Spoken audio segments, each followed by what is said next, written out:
Welcome to Esoteric-Truth. I'm your host, Trinity, and today we're going to talk a bit about the recent weather conditions and some things you can do to prevent chaos when extreme weather ensues. For possible frozen water, fill washing machines, bathtubs, and anything that can hold water with water, including pots. Some water will be for food, some for drinking, and some for flushing. If you find yourself choosing between drinking water and bathroom flushing water, when you're finished with one of the pots or the containers, you can fill it with snow, bring it inside. When it defrosts, you can use it to flush. As far as food, it surprises me that some people will wait till the last minute to buy food. There are a few things that you can do in advance to prevent this, and this is especially for those that are on a tight budget and may not have money on hand to buy things when they happen unexpectedly. There are some things that you can cook in advance and reheat, like pastas and soups. I prefer pastas and soups because the pasta is very filling. The soups, you can add as much stuff as you want. You will be making it in advance, and it helps to keep you warm as well. Now, if you have a large family and you're concerned with not having enough space in your fridge or your freezer, that's okay. If there's snow outside, you can take the food, place it in an airtight container, and either put it in a cooler on the porch or in the front seat of a car. When you're ready to reheat, just go right outside and get the food. Now, if your electricity goes off for a while, here are a few tips for that. Try to keep everybody in one area, which should be the warmest room in the house. If you keep everybody in one place, it's easier to enclose it, to cover the windows, underneath the doors, and to find any cold spaces and actually cover them up as much as possible. It's just easier not to have everybody scattered around. You guys will build a bond because you guys are going to be stuck in this area, but it'll be warm and you guys will be a lot more comfortable. Be sure to cover your ears, your fingers, your toes. These tend to be the things that get cold the most. If you have no gloves, you can put socks on your hands and cover your head. That's so helpful to cover your head. If you don't have a hat, or if there's a lot of people in your house and you don't have hats for everybody, you don't have gloves for everybody, there's unexpected company in your house, don't be afraid to say, hey, I got some socks here. Put them on your hands. Take the pillowcases off of your pillows. Wrap your head with them. Anything that you could possibly do to make everybody more comfortable. Okay, this is not one of those times to be embarrassed or, to have everybody feeling uncomfortable, because things will become even more chaotic than they already are. Also, if you need warm water and you have access to your hot water heater, you can get a hose and hook it up to the bottom of the hot water heater. There's a little spigot on the bottom. A lot of people do not know that. There's a little spigot. If your water had just recently shut off, or your electricity and your water, the hot water heater will still have hot water reserved inside the hot water heater. The longer you wait, of course, the cooler that it's going to get, but you will be able to get some hot water from there at that point. But let's say that it's the next day and for some reason you desperately need warm or hot water. Here's a way to do that if you live in a home and you know how to access your hot water heater. Get a hose. Now hook up the hose to the bottom of the spigot. Leave the hose outside. Try to leave it on concrete. Do not leave it in the snow. If you leave it in the snow, it's not going to work. Try to pick it up or put it on a bench or try to put it up in some way. Leave it in the sun. This will heat up the hose and the water that's exposed. I'm sorry, the water that's actually in the hose that's outside. Now, the longer you leave it, the warmer or maybe even hot it's going to get. Soon as the sun starts going down, immediately turn on the spigot and hot or warm water will start to come out of the hose, and of course shut it off when the water starts to get cold again so you don't ruin the warm water that you just got.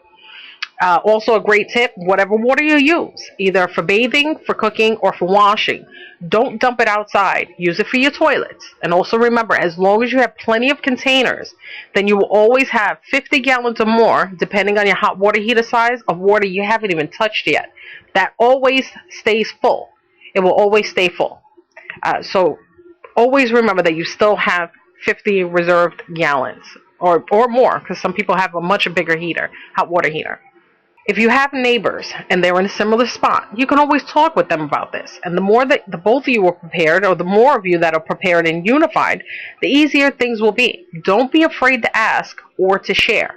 The most important thing with these types of situations that I find that families are struggling so much, and you have a neighbor to your left, you have a neighbor to your right, you got one in front and you got one behind you, and all of you are suffering separately, when all of you can come together and work. And everything else will just be fine. You know, let's say I have potatoes and I don't have aluminum foil, but my neighbor does. We can both eat by sharing the necessities and sharing the things that we both have. Don't be afraid. You don't have to love your neighbors or even get along with your neighbors, but just have a clear cut understanding that when it comes down to survival, you will need more hands, you will need more things, and you will need more people. Try to at least have some kind of an understanding with the people that you're surrounded by, and I promise you things will be so much easier. Now, if you have small children or infants, of course you have to be even more prepared. Here are some tips for children and infants to be more comfortable and parents less stressed out. If you have an infant and there is a possibility of you losing water, of course, pre-fill all of the bottles. That is not to be used for anything else other than food for the baby. This way, you don't have to touch the reserves, and the baby will always have food readily available. Now, it might be impossible for you to heat the baby's milk to a very warm temperature, but if you know that it's going to be around the time to feed your baby, make the formula and put it under the pillows or blankets or something like that, so it's at least room temperature, so it's not shockingly cold to a baby that's used to very warm milk. That will cause an extremely irritated baby. Now, as far as little kids, you might find this weird. I have my youngest here, and we go through that, me living out here in the country, if we have to be without electricity for a few days or the water freezes. I keep her very active during the day. There are things to do. You can make it fun for the kids. They don't have to know what's really going on, especially if they're very, very young. You know, you can make a game out of it. You can take them outside. You can do all these other things. It's going to be cold, but it's so important for you to teach your children not to have this complete panic attack every time something like this happens. We already have a drill here. We already know exactly what to do. Everybody has their part. And when we know that things are, especially if we already know a couple of days in advance, of course, that's easier. But it's also very important for you to have a game plan for things that happen unexpectedly. Also, don't be afraid of using your grill. If you have a grill, if you even have one of those little hibachi grills that you can put outside, those are absolutely wonderful to have.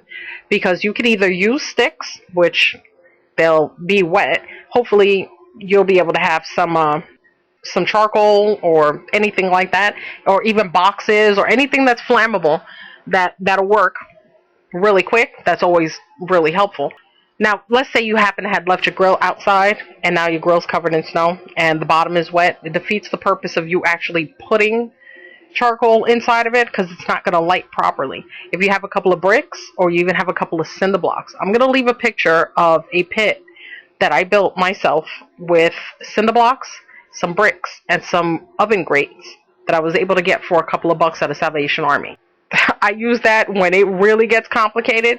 If I have to, I know that I can heat up water, I can heat up food, I can heat up anything that I need very quickly and easily. If you live in an apartment building and you do not have access to these things, aluminum foil and putting your food out on the windowsill or actually doing this on the roof. Now, you could get in trouble if you live in an apartment building and you do this on the roof if you get caught. But hopefully that's not going to happen. Like I said, this, especially when you're living in the city, getting a lot of people involved is the best way to get this done. It's the number one way to get this done. Even if you don't get along with your neighbors and they see you actually trying to make a difference, they see you preparing, they see you doing these things, don't think this is going to be a Mad Max scenario and they're just going to beat you up and take your bag of rice. That makes no sense. Okay? You see someone, they see you, survival instincts will kick in. And everybody's going to want to help. They're going to say, holy crap, this person has a plan. Let's see what we could all do. You would be surprised. If you were to get 3 people on the 3rd floor to all work together with all the things that I'm bringing up here, everybody would be just fine. You wouldn't even realize that you guys have no water and have no food. Because everybody will have a place. Everybody will have a job to do. And this will be so helpful to everyone. Now, if you want a quick solar stove, you can get a shoebox. And I'm dead serious here. You can get a shoebox. Shoebox and some aluminum foil. Now, you take the shoebox. It doesn't matter what size box it is. It could be one for boots. Or it could just be a regular shoebox. Put aluminum foil in the box. Place whatever food in foil. Let's say you're going to make a potato. I don't know what you're going to make, but let's say potato. Get the box, fill it up, completely cover the bottom of the box with the aluminum foil.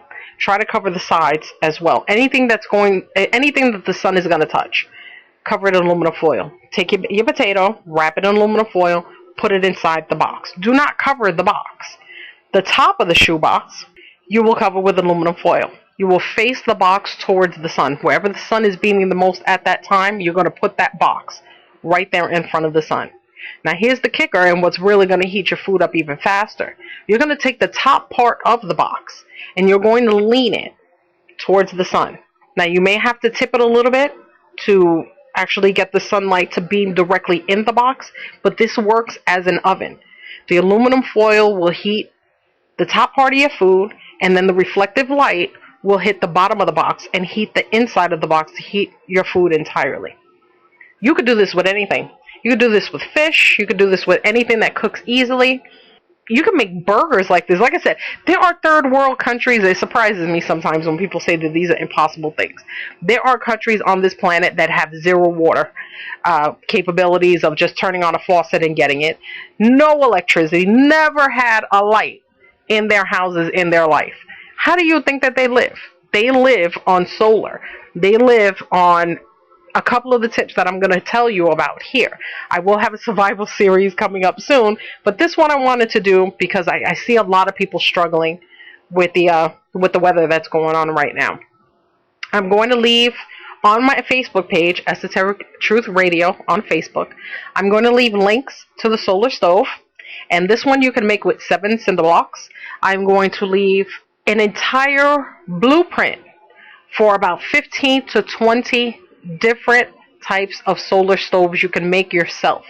Now this will show you how to do the shoebox. This will show you how to make a solar stove with an umbrella, and it will give you tips and recipes. Now all of these, well, not all of them, but most of them are used in third world countries and were made up by people in third world countries and how they function and how they eat on a day-to-day basis. So preparation is the key to understanding what you can do when you cannot control a situation. And the more prepared you are, the less stressed you will be. If you want, you can add a few tips here as well and on the Facebook page at Esoteric Truth Radio. I look forward to it. Take care.